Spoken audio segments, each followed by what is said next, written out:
Part 3 in our series on bias, and this is the final lecture that is solely devoted to bias. And this will be information bias, also known as misclassification or measurement error. There are two main types of misclassification. That is systemic or differential misclassification, where rates of measurement error are different between groups.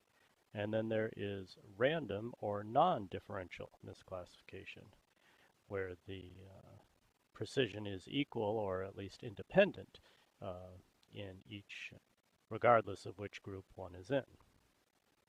So an example of differential misclassification, suppose you have 100 persons diagnosed with colon cancer, and you select 50 controls, people without colon cancer, and you're interested in whether a vegetarian diet is more prevalent among those in the control group versus those in the cancer group, or vice versa. If 15 of the 25 cases that reported having vegetarian diets were not complete vegetarians, but only 2 of the 10 controls reporting vegetarians were not really vegetarians, then differential misclassification has occurred. In other words, there is a systemic bias towards the mismeasurement in the case group compared to the control group. If a lab testing blood samples for a center with more enrolled cases compared to another center or other centers that does more controls, and that particular center has faulty equipment, which on average overestimates a certain variable, then differential misclassification has occurred. So let's say you're studying some kind of autoimmune disease and you're doing an HLA-B27 serum test on both your case group and your control group, and the lab where particular hospital where there's many more cases actually has a higher positive rate of HLA-B27, or for that matter a lower positive rate of HLA-B27 in terms of their errors compared to the hospital where the controls are being selected for, then you have a different level of exposures in the case group than in the control group, and you will not have the accurate answer.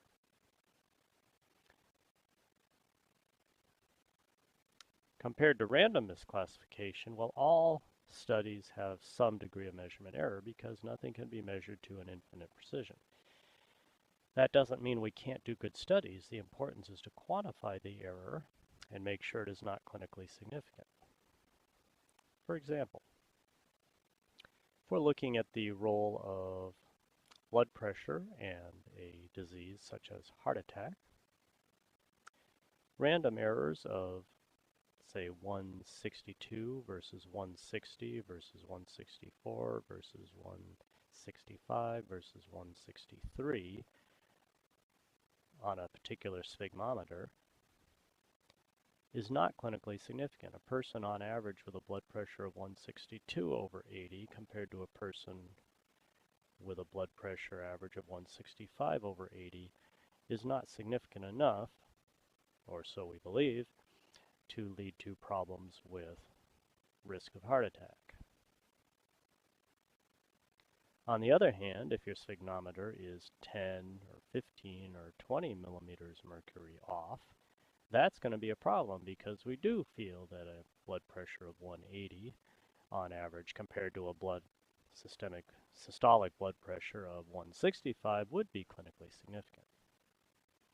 So when your precision is good, that is, the random errors are small and do not affect your clinical outcome, that's normal, and it would occur about the same in each group.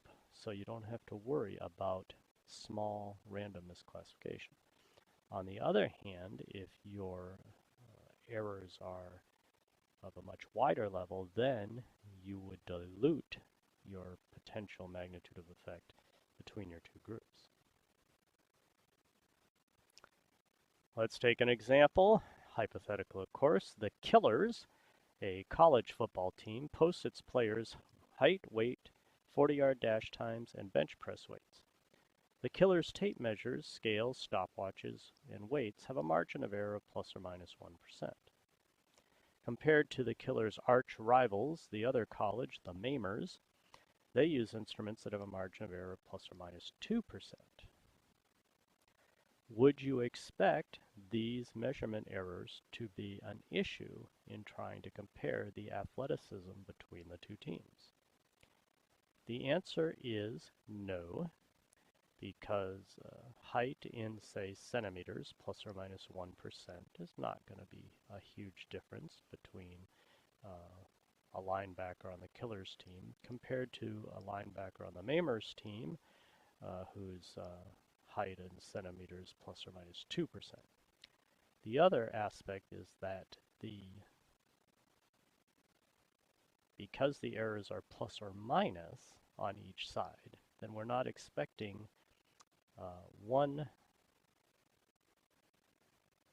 team to be overestimating compared to another team that might be underestimating. It's just that the margin of error is slightly higher with the Mamers equipment. So if the killer's measurements were always 3% higher, even with a plus or minus 1%, and the Mamers were always 2% lower with a plus or minus 2%, then the killers would have a misclassification rate of 5% higher. If these values are known, then we can always correct for them mathematically in the analyses. But if they are not known and simply reported, then the killers would have a falsely higher team in terms of their height, weight, 40-yard dash times, etc. And we would not be able to make a good comparison. Let's take pain measure scales. Now, pain is, of course, one of the most important things that in medicine we treat. But unfortunately, pain is of such a subjective nature that it is very hard to be able to make really good statistical estimates or statistical measures of pain quality. So when we do studies on things like how well does acetaminophen work, how well does an opioid work, how well does one brand versus another brand, if we do a head-to-head between, say, an acetaminophen and an ibuprofen, we need to have pain quality scales that are reliable, otherwise we can't make a decent comparison. And there are many. Here are the most common ones: pain quality assessment scale on a 0 to 10 point scale. One of the advantages of the PQAS is that it actually differentiates types of pain. So if you use the full assessment on that, there will be types such as burning versus pressure versus heat versus just straight out hurts. The numeric pain rating scale, also on a 0 to 10 scale, is what most of us use in clinic for a quick rating of where a patient's at. For kids, we have pictorial versions. The most common is the Long-Baker Faces pain scale. And I'll have verbal pain scales in terms of mild, moderate to severe that the patient simply expresses verbally. Or you can have a pain thermometer, which goes up with the higher amounts of pain. Now, here are some of the issues for measurement bias when it comes to pain. You have first chronic versus acute pain. These would be measured very, very differently. And if a patient has chronic pain, they may have adapted to it, and so the amount of actual nervous stimulation would be very hard to quantify compared to acute pain in trauma or surgery. Now, if one institution is using a PQAS and another is using a verbal scale or a standard numeric scale, then the scales will not necessarily be exactly comparable, especially if they use different intervals. Some scales will say, mild, moderate, severe. The others would be 0 to 10. And in some scales, the patient is not allowed to use integers, a decimal, such as, it's about a 4.5 or a 4.5. No, please tell me either 4 or 5, and then the patient will say, well, 4 to 5, and you just end up going around and around and around. Could use a percent scale or the thermometer scale instead, but obviously you can't do studies or merge studies together if they've used different scales.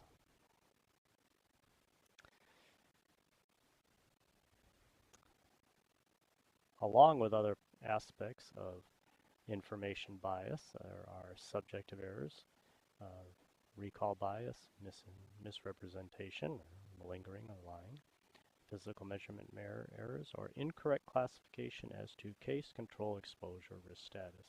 Simply having somebody who does the data entry inputting the wrong classification of a subject will, of course, be a subject of information bias.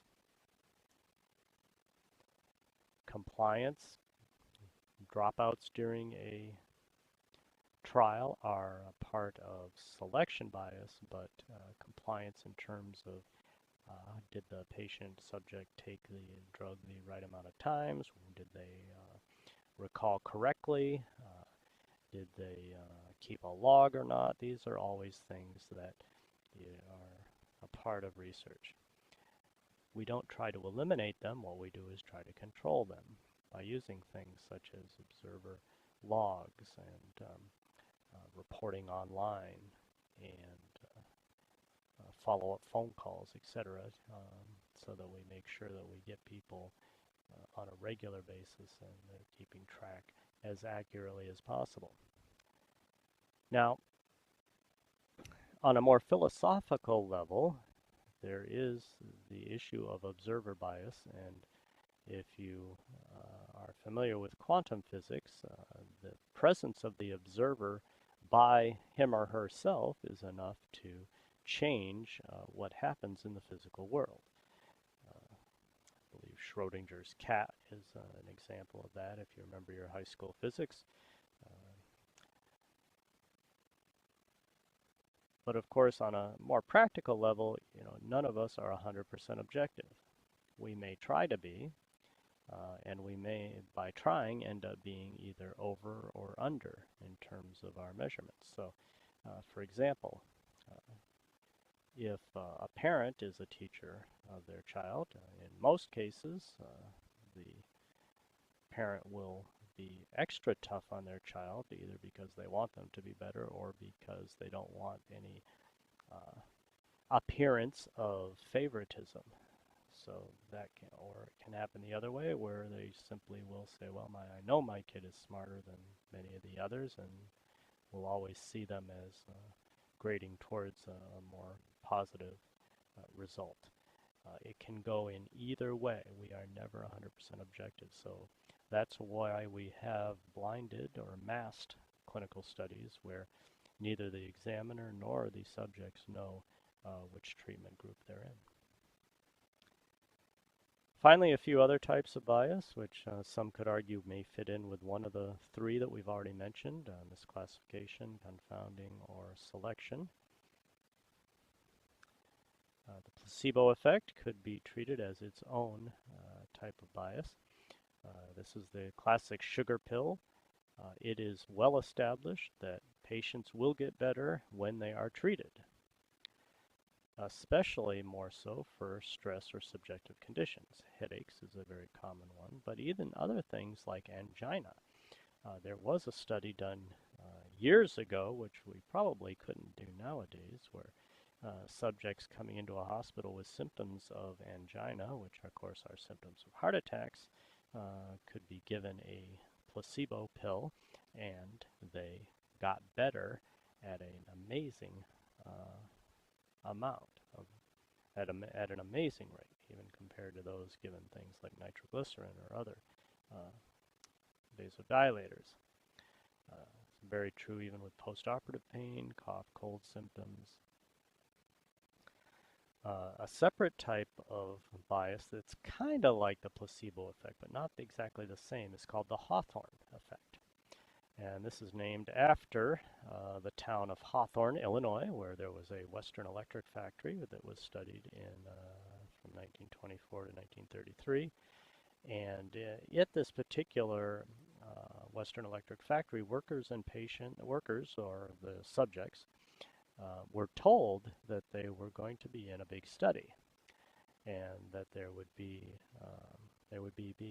be observed on their performance during the research. And I think they actually told them that they were going to be doing things like changing lighting or lighting colors or something like that.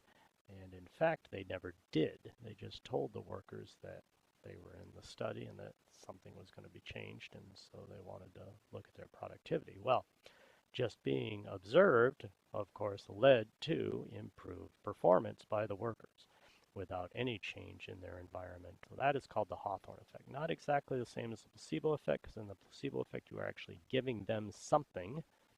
You're just not telling them what it is necessarily.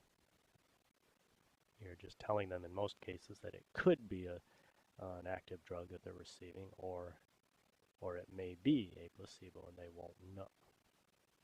And so patients, as they take the medication in the placebo effect, will often begin to suspect that they are in the treatment group, and they may psychologically get better from that. Compared to the Hawthorne effect, they're not getting anything, they're just being told that they are in a research study compared to, oh, here's 2 aspirin, call me in the morning. Well, in the latter example, where there wasn't much effort put in by the treating provider, the patient's probably not going to get better. But for the patient that receives lots of attention from the doctor, but not necessarily given any change in treatment, but are told that they are going to be observed in a particular research study for the effectiveness, they will get better. Often will get better.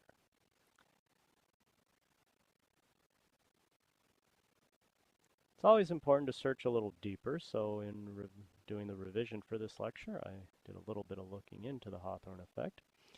And an article by Cambridge in this citation here, they questioned if there really is a Hawthorne effect in medicine. In randomized clinical trials, they found that there is an effect, but the evidence is not sufficient to quantify it. So they argued that even the difference between standard practice and a randomized clinical trial, that there may be a slight effect of subjects being more vigilant in the research study compared to standard practice, but it was really hard to measure. And in manipulative experiments as such, there is significant heterogeneity with modest or conflicting effects. Overall, there is a Hawthorne effect. How influential is not known.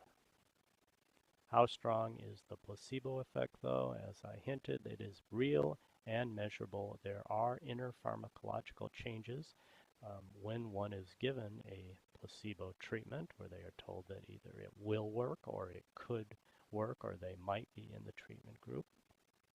There are actual changes in the body's nervous system in terms of endogenous opioids for pain.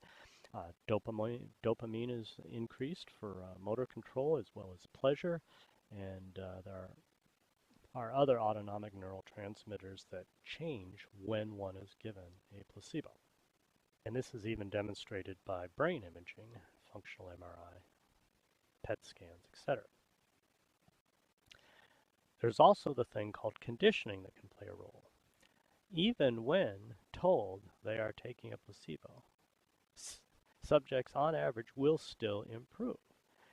Maybe this is more of the Hawthorne effect, the fact that they are in a study, the fact that they are being observed, even though they know that they are not taking the effective treatment group, they do continue to improve. So, fascinating work in the placebo effect.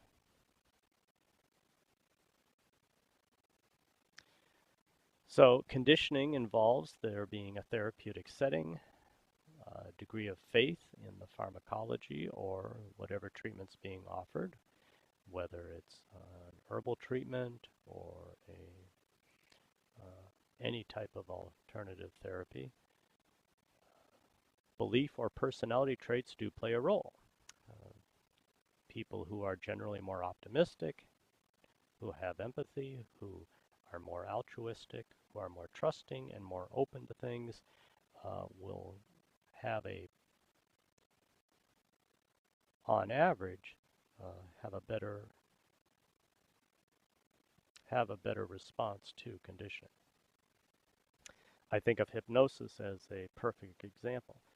Some people, myself included, simply don't are simply not able to either relax enough or trust enough to actually go under hypnosis effectively, whereas other people can. Control of the placebo effect or the conditioning aspect is very challenging in studying some types of treatments. So in all things such as what we have down here, Reiki, acupressure, massage, microdoses of herbs, um, uh, different types of alternative chiropractic treatments, alternative physical therapy treatments, alternative vision therapy treatments, um, homeopathic medications. While we have lots and lots of anecdotal reports, um, some of the treatments are so unique that it's almost impossible to come up with a decent placebo, because some will argue that placebo is not a placebo but an effective treatment. In one area of research that I have an interest in terms of eye tracking, ocular motility, most of the vision therapy treatments involve some aspect of um, vision games, moving the eyes, visual attention, and coming up with a control or a placebo control that looks like vision therapy but actually isn't is probably impossible. So we could try training people with verbal commands and not any eye treatments, um, but most likely we would still see an improvement in both because you're training attention. And eye tracking, of course, is not really a physical eye muscle type of activity. It is actually more a biofeedback or brain function, the combination of the seeing and response. So anytime we use a placebo there, we might have an effect on attention and abilities in other ways. So when we get to Epidemiology 2, one of our assignments and courses or lectures will look at the aspect of acupuncture, because acupuncture has been shown to work by stimulating endogenous pathways. I think you get my point on the difficulties of constructing placebo controls for some types of treatments that are not drug treatments, but hands-on treatments, if you will. So my summary is, in order to design a good, valid study, one needs to work in a team, such as this father and son pair. You must have your eyes downstream, looking for the potential rapids in the river, the potential rocks and obstructions, such as selection bias or confounding or information bias. If you pick the wrong river, then you're going to have a problem. If it's too flat, it won't be fun. If it's too steep, it'll be too dangerous. Selection bias. If you don't read the river right, if there are underlying variables such as rocks or eddies or other currents that are independent of your paddling but yet can also cause you to tip over, then you will be a problem with confounding. And finally, measurement bias. If you don't measure your weight right for your boat, if you don't measure the temperature of the water or the right height of the waves, then you're also going to run into trouble with a successful canoe race. Likewise, measurement error is going to lead to problems in your studies. So be like these two and not like this poor guy who got caught off to the side a little too far, and underwater he went. Now, have no fear, he was fine. He actually tipped back up in a roll, but then got into another one a little more downstream, got rolled again, and eventually had to bail out. But he just had a cold swim that day. That concludes the third and final part of the lecture on bias. Good day.